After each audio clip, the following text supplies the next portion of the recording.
Treasurer Caprio. Good morning, John. Thanks for having me on. Very exciting day as President Obama will be in Rhode Island today. Front page of this morning's Providence Journal says Obama won't endorse Caprio during the Rhode Island visit.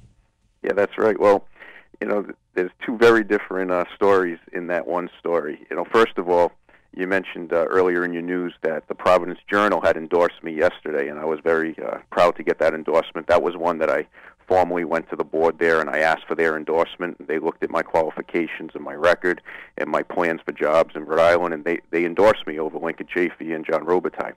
I've never asked President Obama for his endorsement, and what's going on here is really Washington insider politics at its worst.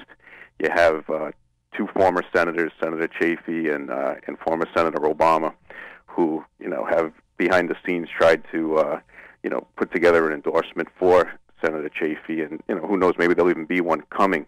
But I never asked for President Obama's endorsement. He could take his endorsement and really shove it, as far as I'm concerned. The reality here is that Rhode Islanders are hurting.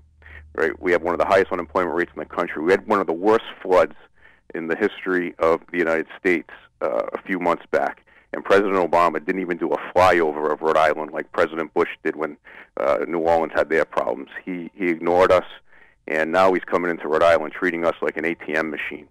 So what I'm saying to President Obama very clearly is I'll wear as a badge of honor and a badge of courage that he doesn't want to endorse me as a Democrat, because I am a different kind of Democrat. I'm going to fight for big changes in this state. I'm going to fight for jobs every day. And this place can be such a great place, and we don't need these Washington insider politics. It's at its worst. He comes in here looking for big donations from Rhode Islanders when we're hurting and we need jobs here. We need people who are really going to care about what's going on Main Street here in Rhode Island. That's the kind of governor I'm going to be. So